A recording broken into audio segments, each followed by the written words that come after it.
Hi, it's Angela Critters, and today we're making a real fun gelatin salad. You can make it in a mold or just in a regular dish, and it's something from my childhood. I remember eating this in kindergarten in 1958 at Sedgefield Elementary School. And it's a real fun salad, and gelatin salads in molds are making a comeback. So I thought, well, why not do one with vegetables instead of fruit? So I just put half a cup of boiling water into my bowl, and I've got one package of lemon Jello, and I'm going to stir that up. And it's hard to believe that they fed this to little kids as a vegetable, when nowadays you can't hardly get a kid to eat a tater tot. You know, they just want a french fry. A tater tot's too fancy. So I'm mixing up my Jello real quick. I'm not sure my water was hot enough. It's not mixing up real well. The recipe calls for 1/4 cup of the green pea juice from my LeSeur English Peas. So since my water had gotten a little bit too cool, I heated up my pea juice. So now I can go ahead and finish getting my Jello dissolved. And I'm putting in, don't laugh, 1 tablespoon of apple cider vinegar.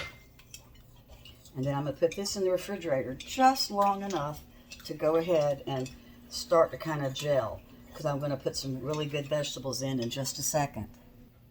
So I just let it kind of cool off. I did not want it to gel up.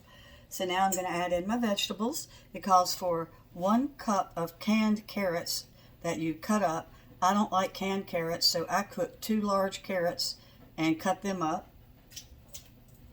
It calls for 1 small jar of pimento, which I laid out on paper towels. You're not going to believe how good this is. This was my father-in-law's favorite thing, and at the end of his life, he didn't have an appetite except for this, and I used to make it once a week and take it to him. All right, and then it's got 1 can of drained LeSeur English peas. Some of you may remember this from church socials. Your grandmother would have made it.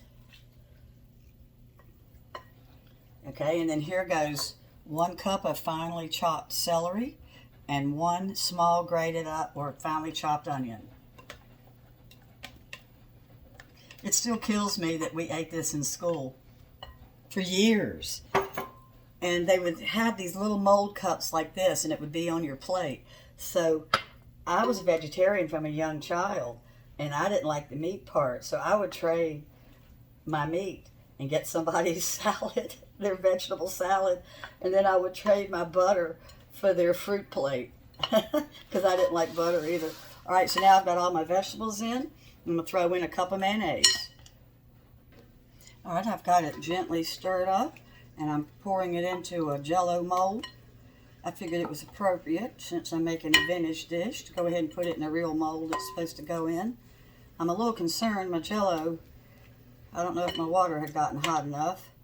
So if this doesn't congeal, all you do is you just take it out and add another box of Jello, but I'm sure it will. So there's 1. Here's my favorite one, this fish. But I think I'm going to do another round one. So if you don't have a Jello mold, if you didn't inherit one from a family member, you can use a bundt pan, an angel food cake pan, and you can use a loaf pan. They used to put them out in a loaf shape over lettuce. And you serve these over lettuce on a real pretty plate. So I'm taking 1 of these to a neighbor. I'm giving 1 to my daughter. That is if the Jello is going to mold up. We'll see in a minute. Here we are. We're back. Now, I forgot to mention, before I put these in and fill them up, when you rinse out your mold, don't dry your mold out. You rinse it in cool water. My molds were cool and they were damp, and it makes the gelatin let loose easier. If you don't have a Jello mold, just put it in something pretty like this. See how pretty this bowl is? You'd be able to see all the colors. Because by the time you pour it into a glass container, it's already cooled off where you've put in the mayonnaise and all the vegetables. And let me tell you how good it is. I got to lick the spoon. Oh, I forgot how much I love it. So in this bowl here, I've got hot water, and I'm going to dip my gelatin mold. If it was an individual mold, I would dip it for 2 seconds. If it doesn't release, I dip it again.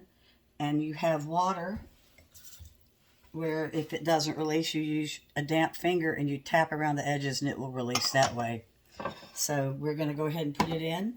The large mold like this, you would probably dip in for 10 seconds. The really big mold like the fish I showed you would be 15. So let's go. Let's see here. I'm going to go 5 on this one. 1, 2. It doesn't look like it's letting loose. So we might go up to 15. They do better when they've really had time to be in their mold. And I'm kind of hurrying this along because I use my phone to film and I need it. All right, let's see. I don't know.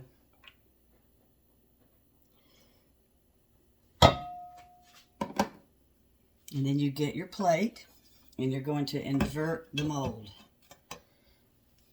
And it came out. Oops. Oh, and it was not ready. I had a feeling it was not.